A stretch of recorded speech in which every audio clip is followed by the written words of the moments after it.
Hello and welcome to Historia Lothiana Live. Even though it's not technically even live, this is pre-recorded.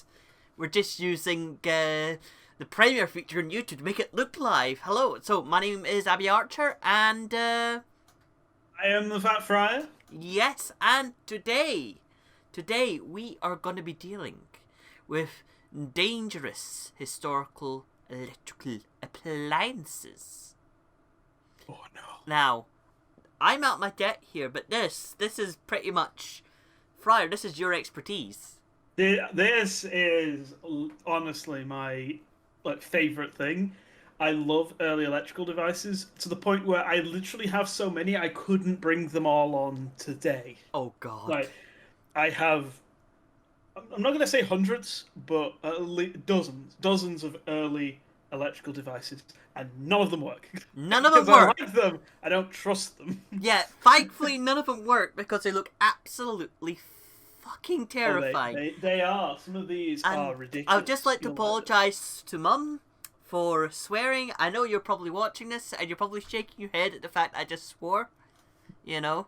My Nope. dad does that when he watches my videos. I always get a text message saying, "Hey, you swore at this point, so I stopped swearing on videos." Oh god. And then I did a live stream like a year ago, Yeah. and I dropped something and I swore, and instantly, I got a text saying, "Hey, you swore on the video. Maybe you shouldn't do that. I raised you better." No swearing on my good Christian. Don't swear. No swearing on my good Christian Minecraft server. But no. Now here's the thing. I found out that you had these terrifying electrical appliances. It was on the Discord, and you said something, and this is a quote I've still got pinned up on Discord, right? On my Discord, it's from you, and it's Zippity Zappity I welcome death happily.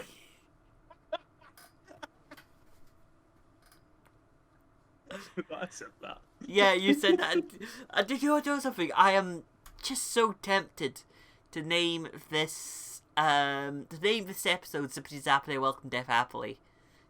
In fact, that's what I'm going to name this episode. Do it. Yeah, that's Do it. exactly what I'm doing. So, who wants to go first? Well, allow me to go first because Okay. I can explain sort of the timeline of electrical devices. Okay. When the universe was created, electricity was created, and then a short time later, humanity discovered how to harness electricity. Yes. Now, the early days of electricity, they're weird, they're complicated, and it's blurred. The earliest electrical device is actually the Baghdad Battery. Oh. Which is a battery from 1800 years ago. It was found in Baghdad, funnily enough. Or they think it's a Which is- battery. Well, we think it's a battery, we don't know. Like I Yee. said, the early days are confusing. Yes. But when we figured out how to harness electricity, we didn't understand it. We still don't. But there were 4 to 5 main uses for electricity in the early days, and pretty much this is before computers. Every electrical device falls under this. It's either heat, light, movement, or sound. Yeah. Pretty much it. There's more to it than that, but in terms of the early electrical appliances that I've got, heat, light, movement, sound. So Yeah. like early radios. This is not an early radio. I don't own an early radio. This is the radio that's going in my car. I think I have a version of that radio myself at home. That is awesome. Yeah. Yeah. Like, for instance, light. Lights, the biggest change to electricity, especially in the UK, was the first electrical devices to enter a house was electrical lights. Yeah. By far. They were the first things. Because they replaced stuff like this, Yeah. which is a little lamp for Yeah. your desk. Of course. I have more of these, but this is the only one that fit in the office. Mhm. So that was the biggest change. And the oldest electrical devices that still function are light bulbs. Oh, of course. Light bulbs are the first example of built-in obsolescence. They're designed to fail because the light bulbs, if they are made properly, literally last a century, which is amazing. Oh, yeah. There is a light bulb in a fire station in America which has been going since 1880 or 1890. Wow. And when that fire station had to be demolished and they were moving to a new one, they had a specialist crate made. So when they took it off, so it was basically surrounded in cotton wool, moved there, screwed back in, and it still works, which is Wow. amazing. So now we've established electricity with lighting circuits. Yes. That's important because a lot of the early electrical appliances came from the lights. You see, we Oh. all know the bayonet cap fitting. I have a Yet. bayonet bulb right here. Mm-hmm. Now, bayonet bulbs were the first bulbs. Yeah. There was also screw-in bulbs, but in the UK they didn't particularly take off till much later. And so we have my first of the electrical devices that I have, an iron. Oh, wow. Oh. Now, this is an old iron. This is 1950s. So it's not super early. I did have earlier, but sadly I sold them. Oh. What's important about this? It connects to the light socket. It connects to the light socket, which is why it actually has the world's longest cable. Oh, bloody hell. It's so long. And in my garage, I didn't bring it in here because unfortunately it's full of woodworm and I need to treat it. I have a reel, a 10-meter reel, that's an extension that plugs into a light fitting and then goes to a light socket. Oh, bloody hell. I have that. Unfortunately, it's full of woodworm, so I can't bring it into the house. But these are stupid dangerous because of course. there's basically... the problem with the bayonet fitting is there's no earth. Ooh. And that is something that extends to a lot of early electrical devices, which is where I have another device. Speaking of no earth, great segue.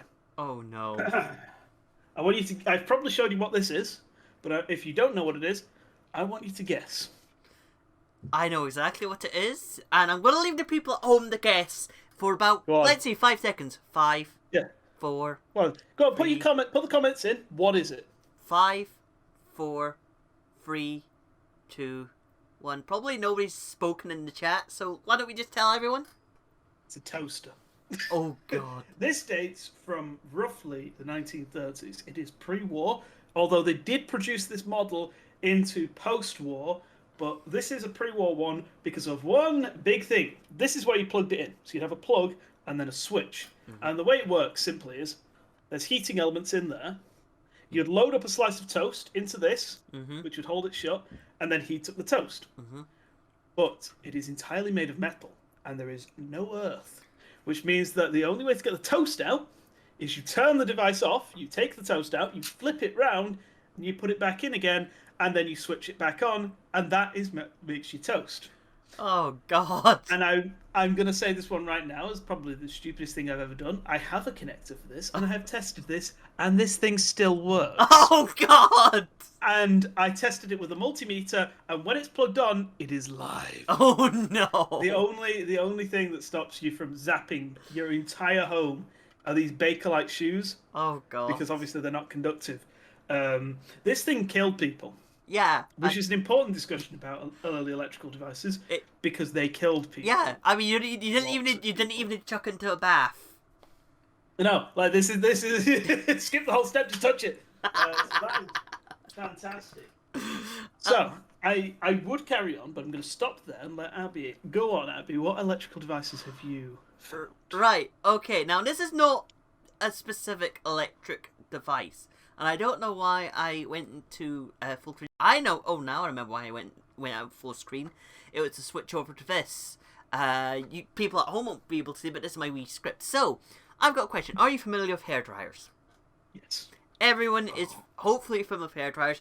I hate hairdryers, and here's why I hate... Oh, they're terrible. Yeah, they're terrible, aren't they? No. Here's why. Here's the thing. My mum hates the fact that I air dry my hair, and the reason why I air dry my hair is because it's long, it's thick, it takes ages to dry with a hairdryer, so it's just quicker for me to have a shower tonight, go to bed, put a pillow on, put a towel on my pillow, sleep on the towel, and then just let it dry like that. But anyway, I think, but if I was born a century ago, or maybe a little less actually, let's be honest with you, I probably would be justified in my hatred of hairdryers. Because, as you probably know, hairdryers get quite hot. Ooh, yes. They get very hot. I know where we're going here. Now, here's and as a result, heat means fire. So here's a question for you. How do you think they protected the hairdryer? How do you think they dealt the heat and the hairdryer? Are you talking about the asbestos hairdryer? Yes, I am. Now, here's the thing. As I've already told you, I don't know too much about electricals, especially early electricals. I knew that early devices used like the connections for light bulbs, and that's about it. And also, I knew that they once had like bare wiring for houses. That's all I knew. Other thing as well, yeah. So basically, what I did was I was like, right, I wonder if there was any electrical devices that contained asbestos, because I thought asbestos was in everything. You know, it was used. It was discovered by the Greeks. We knew it was harmful by Roman times. Because Pliny the Elder was sort of like, hey, all the slaves in these asbestos mines are dying. We finally figured out what it was in the 1930s. No, it was 1920s, I think. And then we just sort of like, but we just continued using asbestos. We just kept using it until basically so many people were croaking of asbestos poisoning that the public kind of cottoned on that. This is a bit dangerous. Right. And then public outcry. We were still using it in houses and buildings until it was only banned in the 1990s. Oh, but crap. the thing is, it was only banned to be sold. Oh. You could still use asbestos until the 2000s. Oh, God. So they were using up all the old asbestos stock until the 2000s. Oh, that's horrifying. But but by the way, do you want to know what country do you think was the sort of country that sort of campaigned for asbestos to keep being used? Just have a guess. I think wasn't it Russia, because they still produce it. Nope. I'll give you a clue. It's a country that you don't expect. It's a country that everyone thinks of as the nice country. Wouldn't happen to be Sweden, would it? Nope. That's a nice country. Nope. Norway? Nope. Think Go on, tell me. Canada. No, I'm not. Really? Yeah, Canada? because Canada made a lot of money through asbestos, and when the whole asbestos thing was going, we really should ban asbestos in the worldwide community. Canada was like, no, asbestos is fine, because they made a lot of money from asbestos. There was a town. It's changed its name very recently. Is this Blue Pits? What? Blue Pits. No, it's a town in Quebec, and it's literally called Asbestos. Or it was called Asbestos up until very recently. They changed its name, like, about a couple of years ago. No, it was like, maybe a year ago, and they were sort of like, what, fair enough. They held out because it was such a big part of their heritage. But they said, no, let's not change the name. But yeah, there was a town. Canada was one of the big few countries that stood against stopping asbestos because they made so much money off it. Hence,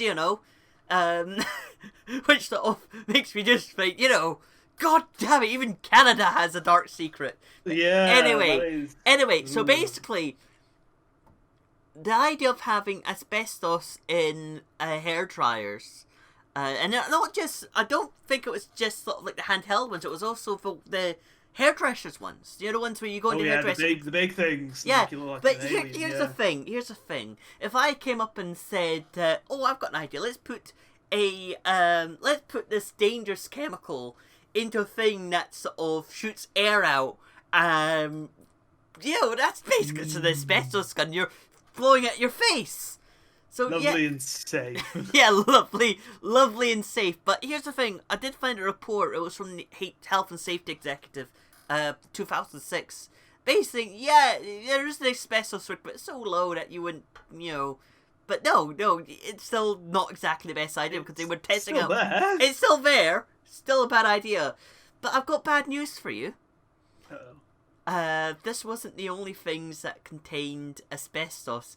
And I'm going to read through the list here because a lot of them are going to make you just go, oh my god, that shouldn't have asbestos in them. Okay, so are you ready? Oh, I'm ready. Stoves. Yep. Ovens. Yep. Toasters. Yep. Slow cookers. Coffee pots. And this is okay. Now this is one that you probably are going to go, oh god. The bottle warmers for babies. Yeah, no, I've heard about them. There's one of them in the Museum of Science and Industry. Oh god, no. By the way, this bottle warmer contains asbestos. Right, I'm not even finished. Popcorn machines, dishwashers, washing machines, dryers, heaters for obvious reasons, ironing boards, and curling irons. Oh, I do know about the ironing board one because so it's a bit of a story time. Oh, I will tangent off on asbestos in a minute, but story time. My granddad had his mother's ironing board. Oh no. It still exists. It's still in this house. Oh no. And he used to use it. And he was saying, I need to get a new heat pad because the heat pad's starting to fall apart. And I was like, oh, right. I can sort out, see if I can find a ceramic heat pad. And it's just like, yeah, it's a bit of a shame because it's, lasted so long, but they don't make asbestos anymore. I was like, Grandad, what? It's still using this. Get rid of it. Oh no. Asbestos. Granddad, no! And I still have that ironing board. But it's now got a proper ceramic heat pad on it rather than God. I mean, there are moments we just hear something just go, Granddad, no! Granddad, no! No. It sort of reminds me of like when I was at my grand's house. I needed to dry my hair because I just had a shower, and my mum was like, "Oh, do you have a hairdryer?" "Oh yeah, let me just get it." And she brought down this hairdryer. It was so old, it was falling apart, and my mum and dad just looked at it and went, "Grandma, that hairdryer can kill you," because literally all the wires are going. I was like, "Grandma, no." But no. By the way, fun fact about the last thing, curling irons. I was this close to actually making the video on curling irons, because curling irons, God, they're fucking dangerous. Oh God. Yeah, especially like the really early, like Industrial Revolution ones, where you just heat them up in the fucking fire. Yeah, but not even those, like the ones today are pretty dangerous. Like, oh yeah. Yeah, like here's the thing. At school, people came in, and basically had the fire safety talk. And they specifically had a part of the talk where they talked about curling irons, because curling irons, very dangerous. I've got a pair of curling irons. I never use them.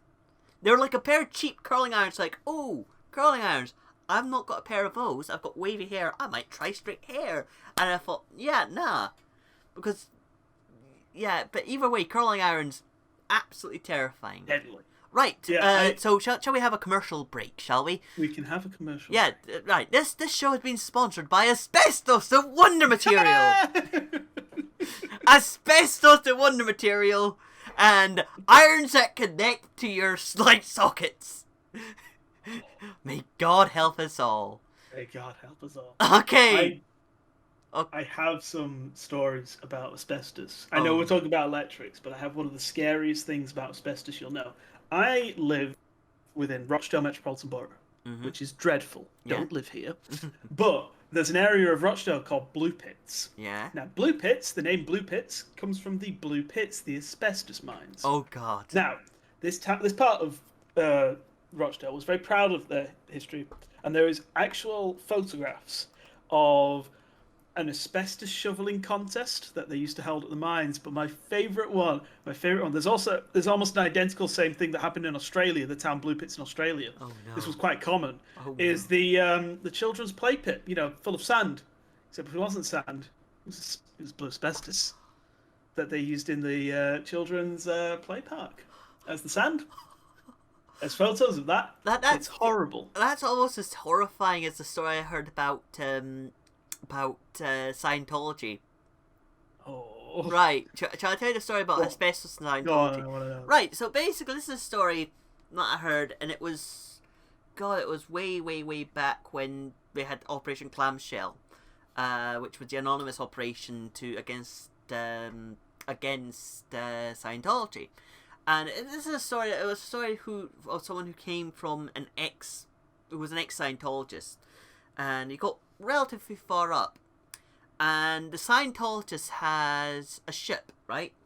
Okay. Right, they've got a ship, and the reason why they've got a ship is a lot of their sort of courses involve going out to sea, and also L. Ron Hubbard basically saw himself as a naval man, so they had a ship. But the thing is, the ship was full of asbestos, right? And there was a whole meeting about how to deal with asbestos.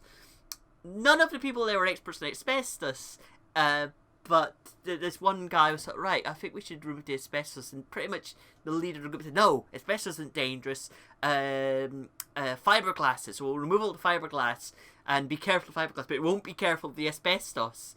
And he told someone, and he remembers being on this ship, watching him going ham on this big wall of asbestos. And then Oh no, no! it gets worse. It gets worse. One of the guys turned around and said, "Hey, don't worry, it's not dangerous. Take the big chunk of asbestos, bites into it, and tears it off of his teeth." And just like He's dead now. he's probably dead. Oh no! We should just make an entire episode about how horrific asbestos is. Oh god, yeah, we really should, because like I got stories about asbestos. Oh no! I have researched asbestos because I love, no. like I said, electrical history. It's kind of tied in with asbestos. Yes. They use asbestos in everything. Oh god! But right. Now it's time for next bit, I guess. Right. Let's just prepare. Which would you prefer?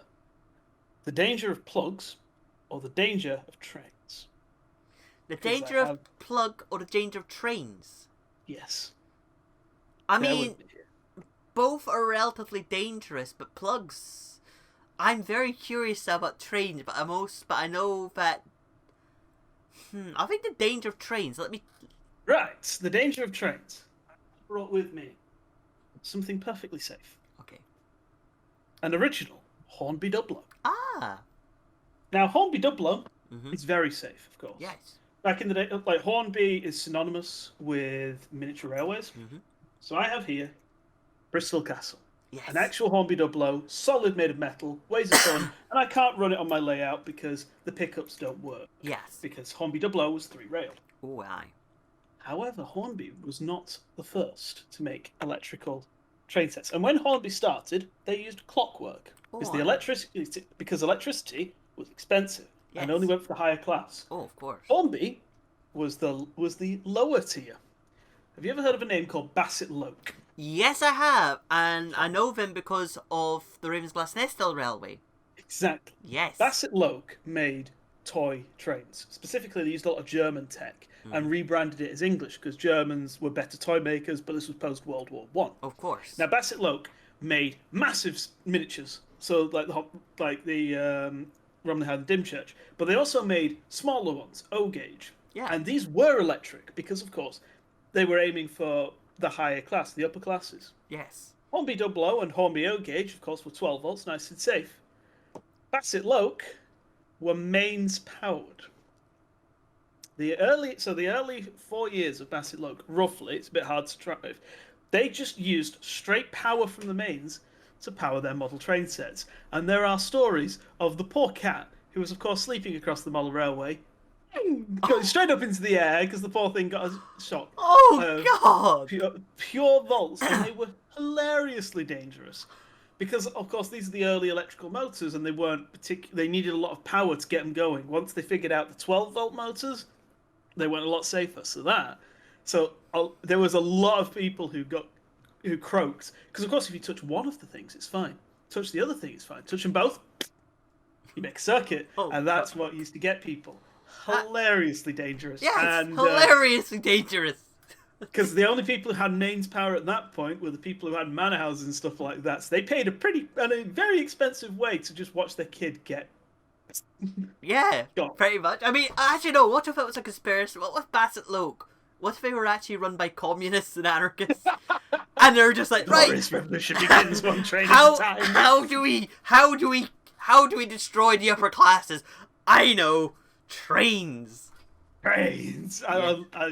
Bassett Loke were weird because they're so well known for their large scale models. Very, very few, if any, of the O-gauge Bassett Lokes survive. Yeah.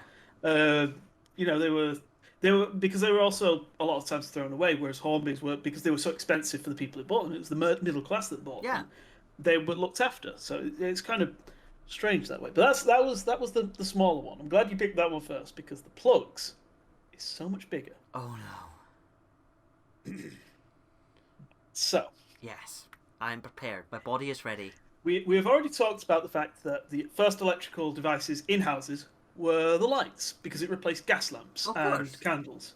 Electrical lights were so much better than everything else. Yeah. Fun fact, the Blackpool Illuminations, Blackpool famous for its illuminations, even though it's pretty bad now, the Blackpool Illuminations started with, and they described them as lights that lit up the sky. They were so bright that people could barely look at them.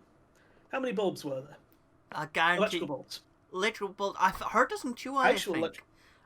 yes. It's like just one, I think, It wasn't was it? 12 bulbs for the entire promenade because Wow. everyone was used to gas lamps, and these were so much brighter that they apparently lit up the sky. Wow. And that's how Blackpool got its famous illuminations. It started there. But obviously, if you poke your finger into bayonet sockets, they're incredibly dangerous, and people cottoned onto this quickly. So they wanted to use plug sockets. Mm-hmm. I have here the Sunco electrical supplies and apparatus kettle. Oh my. And this thing has everything. Anything from Everything. washing machines to fuse boxes. This thing's beautiful, by the way. Yeah. It's all beautifully made. My favourite thing, if I go into them, is just how many plug sockets there were. Yeah. Look, and these are all different. Not all of these are interadaptable. They were because when power stations first set up, every power station used their own different plug socket. Oh. This is in the early days, the 1910s. Of course, and 20s. yeah.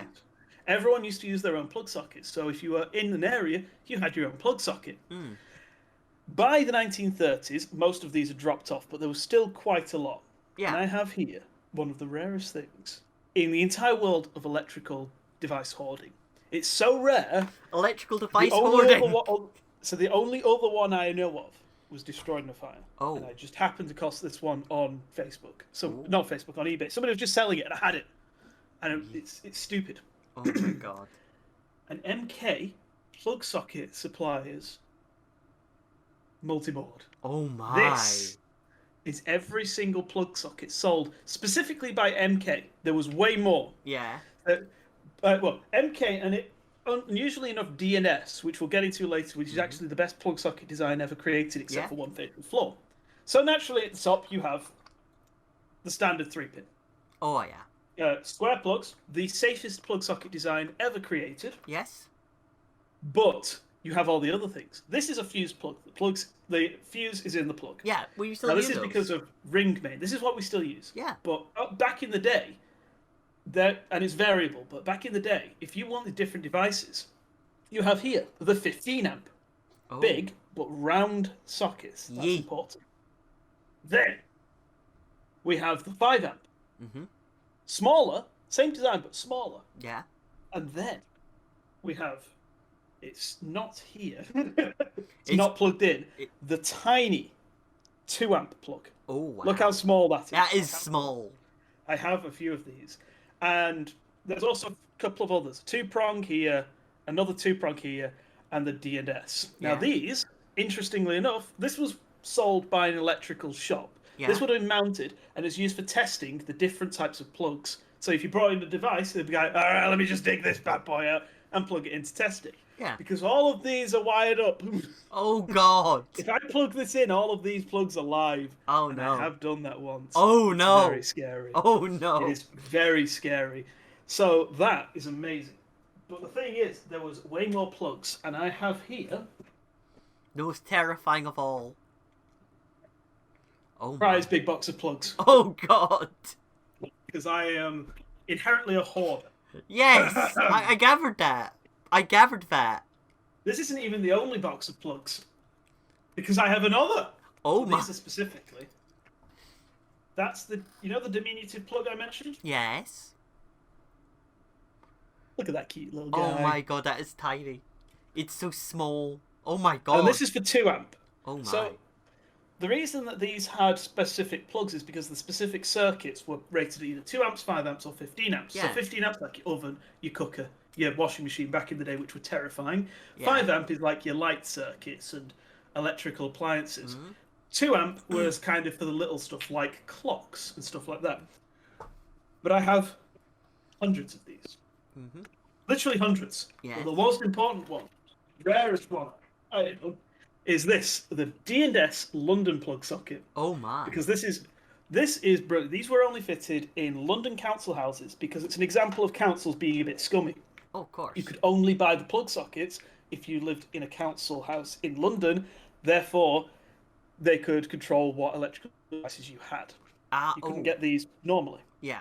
And these didn't last very long, 3 years or so. Yeah. A few of them kicking about though, because even though they stopped making them, the plugs still stayed there, and they were still supported up until I think the 1970s or even 80s. Oh, There bloody. is one story I read online of somebody who moved in a council house in the 90s and had to convert all of their devices to this plug, Oh. because this is 13 amp, and it's a fused plug, and it's one of the most brilliantly designed plugs you'll ever see. Mhm. It's a round pin. Yeah.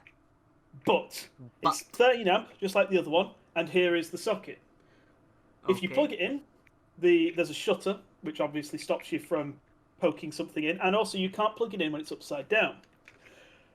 But my favourite thing about this, if you pop a fuse in a plug and it's really annoying, you have to either open the plug socket. If you're lucky, you've got a thing where you can just pop out the fuse without opening the plug socket. If you're unlucky, you have to take the whole plug socket off. Yeah. Not so with this. One of those prongs is not like the other, because It's an actual fuse. it's the fuse. The plug is the fuse, and you can take it off, just swap the plug out with the prong out with a new fuse, put it back in, and it's golden. Oh It's my done. god. That is. And that's brilliant. I love that so much. I mean, points off for the fact that it was only used in London council houses, so the council could could dictate what electrical devices you were allowed to use, because that exactly. that It's means one of those. You had to buy the devices off the council themselves. It was also a money-making scheme, because obviously there was no money after the World War II, because a lot of people whose houses were destroyed moved into the council houses. Oh god! It was one of those kind of. There's a lot of sneakiness to it. Some people how can we screw these people who just lost their houses? Some people have defended it, saying they sold these electrical devices for cheap, but there's actually nothing. There's no proof of how much these devices cost compared to other people. Yeah. But a lot of people have said they were quite expensive. Yeah. There is one fatal flaw with this plug, however. Mm-hmm. Have you ever stood on a 13 amp plug? No, and I don't want to imagine it. I've done it. It hurts. Imagine standing on that little thing though. Oh no. It's spiked. Yeah, I once stood on a cocktail stick and got jammed in one of my toes. That hurt. Yeah. But that would hurt. Yeah, but I wouldn't want to imagine a spike like that. Oh god, that is how it's all. That is the DNS plug. There is more plugs that I unfortunately do not have. This is the nerdiest thing I have, because in the form of collecting plugs, it's inherently it's the nerdiest of nerdy hobbies. It's the nerdiest of nerdy things, but I for instance, the Wilex plug, which was the one that was specifically used in Manchester, which had a central prong in the middle and two flat prongs either side. All right. There was also a number of other different plugs. Mm-hmm. MK were pretty much the standard by this point, but there was about 100 different plug sockets, roughly, used in the UK. My favourite one being the screw-in types, which, the screw-in bulbs? Yeah. There was a screw-in socket. Can you imagine? Hang on, let me just unplug that. Really annoying. But I haven't been able to find any of those, because the problem is the only ones that really seem to have survived, because they were all obviously gotten rid of in the 1940s, are the ones that are in museums. So you kind of have to just be lucky and find them, which is obnoxious. But, like I said, the 13 amp or the 15 amps were used in the big devices. 13 amp used in pretty much everything. 5 amps were used in stuff like this thing. Oh no! Do you want an electric kettle, but you don't want to buy an electric kettle? Oh, I know this. Immersion heater. Oh! You just stick that in a pan, and this has its original 5 amp plug socket. Oh, I've not tested this. I don't want to, because if you notice, it's not earthed. Oh god! Also, interestingly enough, the box was attacked by woodworm. I don't know if that shows up on camera. But that does show. Turns out it can. So these were actually popular in America for a longest time, because Americans don't really have kettles. Americans were really popular in America. Americans are still learning about kettles. Like they go to America and they go to America. Yeah, Americans just go to UK. Oh my god, guys, you won't believe this. The English have this thing. It's called a kettle. Oh my god. You put it there and it heats up the water. I don't need to put my tea in the microwave anymore. Oh yeah, that was another thing as well. These were the 2 amps, but these were the MK standard. There was an even smaller 2 amp. Oh god. Look how that is so small. And even smaller was the unfused 2 amp. Oh god. That guy's tiny. I haven't found the plugs for these though, and Tiny- it's really making me sad. Tiny and dangerous. Extremely dangerous. Yes. And here is. I just dropped them all on the floor. Whoops. That's gonna go down. That's the MK2 amp plug socket. They've all fallen on the floor. I'll pick them up later. But it's my last electrical device, which I have to show. Oh no. Which was used off 2 amp. It is also the most dangerous thing in my house, and is up for sale if anybody wants it. Oh god, because you don't want it in your house. Nobody would. It's the clock. Oh. This It was very expensive. This is a Smith's S Electric, standing for Silent Electric, alarm clock. The little plunger on top. It would have had a 2 amp plug, but it's been converted to 13 amp. And I wish I'd opened this beforehand, because this has got the smallest fuse you'll ever see. Half the size of a standard fuse. It's only 2 amp, it's adorable, and you can't buy them anymore. This thing is stupid dangerous. Oh god. Because it's got a great big whacking electric motor in it.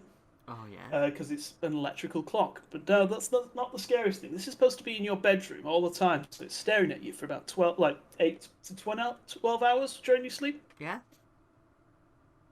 It's radioactive. Oh It's got god. uranium paint on the hands and members. Oh god. So, you might be wondering, why am I holding this if it's so dangerous? Because it's got this glass case, none of the particles can get through, and it's not strong enough. If I took the glass case off, I'd be a bit worried. Yeah. But because the glass case is on here, none of the particles can get through, essentially. It's quite a thick piece of glass. It is quite a thick piece of glass. What? I don't like this thing. I'm trying to get rid of it. Yeah. Because it's not illegal to sell it. It's not illegal to sell it, but you don't want it in your house. I don't want it in my house, no. It reminds me about the guy, the Boy Scout, who decided to... Oh, the man made a nuclear reactor. Made a nuclear I love that reactor guy. by stealing stuff, and then basically that all happened. And then when he was a bit older, for some reason he was found like with lots of radioactive scars and stuff like that, trying to steal trying to steal more radioactive material out of things. Anyway, that's a story for another time. It is a story for another time. I have dropped all the plugs on the floor. Right. All my little dinky ones. Oh no. Right. That's fine, I can find them all. Right. Shall we continue on to the next story? Go on. Okay, so oh, that's not what I wanted to do. I wanted to go in like here and get the script up. Okay, now this one has pictures. Okay, so you'll be very glad to know. So I've got a question. Are you familiar? At Tesco, and like at hardware stores and ironmongers, like good old ironmongers, you can get these big metal incinerators. They're basically like the old style dustpans. But but the lid is sort of like got a funnel on it, and there's holes at the bottom of the bin, and you stick all your stuff in, you set it alight. I've got one that's now rotten. We probably need to get a new one, and they're really handy. But you do use it. Basically, you have to have a front garden or a back garden to burn the stuff. Okay. Now you can get these quite cheap from Tesco, and they're quite good. In the 1950s. Oh god. Nothing good came out of the 50s. Nothing good came out of the 50s. You could get an indoor incinerator from Sears. You what? Yeah, let me just tell you what it was called. Right, it was called the Kenmore Indoor Garbage Burner, and it looked like a sort of posh trash can. And you had it somewhere in your house, and basically, as long as it was next to a wall, they would install like a wee funnel that took the smoke outside, okay?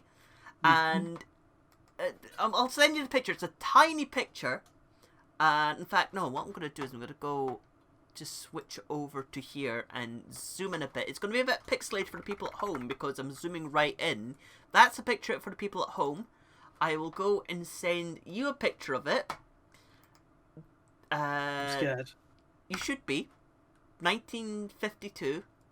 Oh, that looks safe. That looks very safe. That is not... here's the thing. This understandably, was a massive fire hazard. No! It was a massive fire hazard because... I mean, let's put it this way. Look at the ad, right? On the left-hand side, it says where you can put it.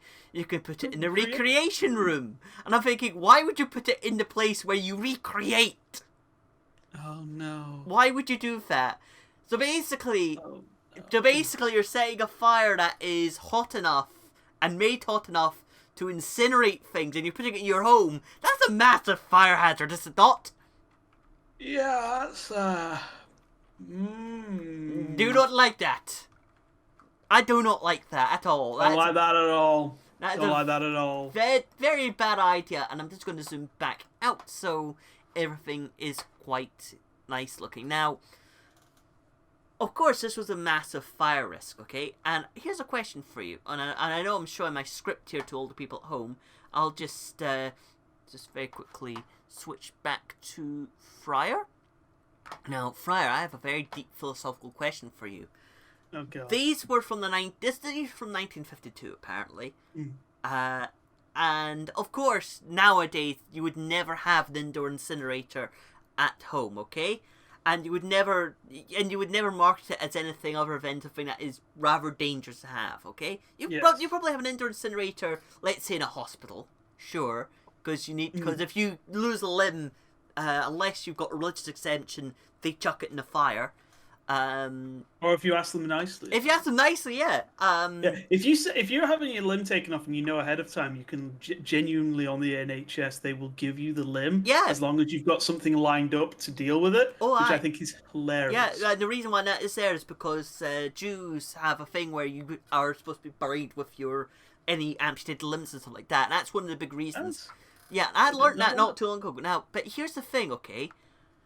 You can still get a very particular type of incinerator. What type of incinerator do you think it is? Just have a quick guess. Food incinerator, maybe. Former food incinerator. You can get, apparently, an incinerator toilet. You can get a toilet that incinerates your poop. Now, I've got a question. Who do you think promoted this on a certain famous, relatively famous, sort of blog? Guess where this was promoted from. It's the last place you'd expect it to be promoted, considering that it's an incinerator that incinerates poop. I honestly couldn't tell you. What if I told you it was the environmental blog Tree Hugger? Okay, now here's the thing. I'll send you the. Alright! Okay, so here's the thing. I'm gonna just very quickly go on to. I'm gonna very quickly just switch over to. I know I'm fumbling a bit here, but I'm gonna switch over to the browser view. Here's the thing for the people at home. I'll just send the link to you because it is quite an interesting thing to promote. Now, here's the thing. I don't understand why Tree Hugger is It's called the Cinderella Incinerating Toilet.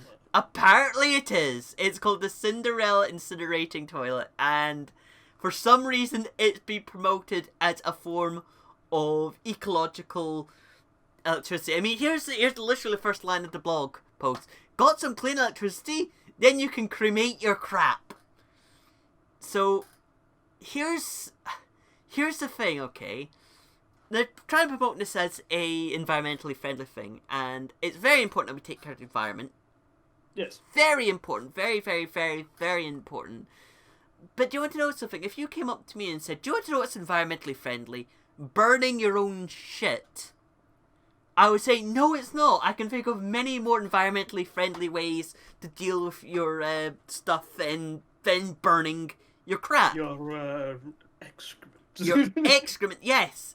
But they've obviously tried to promote this as a sort of environmentally friendly thing, because here's the thing. I have been on a composter toilet. Yeah. Right? And it was in a shed on an allotment. And I had to flush it by taking some sawdust and putting it in the thing and then turning off lever. Yeah, that's green. That smells lovely. It smells lovely, but it's green and it produces compost. And that's a very old technology. It actually dates back to Victorian times. But here's the thing: I'm going to first off send you the link to the ad they have for this toilet, and I'm gonna play it, and I'm gonna play it for the people at home. So if you just hold on, there's the ad, and I'll go back here and I'll play it for the people at home.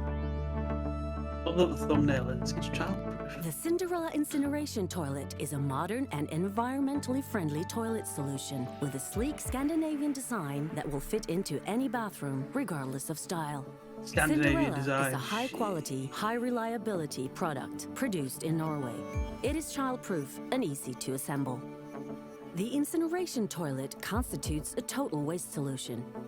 The waste is incinerated at a high temperature and reduced to an insignificant amount of ash. About 1 teacup per 4 persons in 1 week of use. Clean, hygienic, and odorless. Simply amazing. Regardless of where people are located, waste disposal needs to be addressed. With Cinderella, the possibilities are endless. What? No! No! No! No! No, thank you. Okay, there's so much wrong with this ad. I mean, Cinderella Incineration Toilet. Don't like When that. nature Don't like that calls. at all. right, No. here's the thing. Number one, and I didn't see this the first time I watched the video, they're promoting it for use in motorhomes. Now, here's the thing. Parents have a motorhome.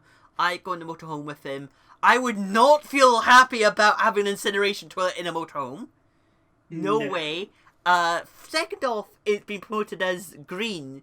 First off, that incineration toilet's going to use a lot of energy, which isn't particularly green.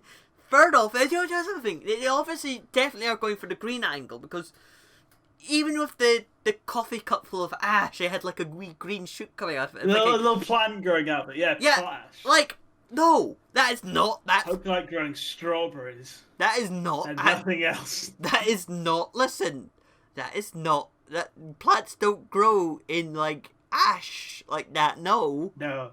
The only thing, right? So like potash, if you mix it into like compost, yeah, sure, it'll let stuff grow. If you put straight potash on the ground, you'll have the exact situation in my parents' garden where you'll only be able to grow strawberries, nothing else, just strawberries. Oh, It's the only thing that like the acidic ground. But no. Here's the thing. So basically, basically the story of the. Oh, I've not switched back to the camera view. There we go. Let me switch back to the camera view. There we go. Very professional, me.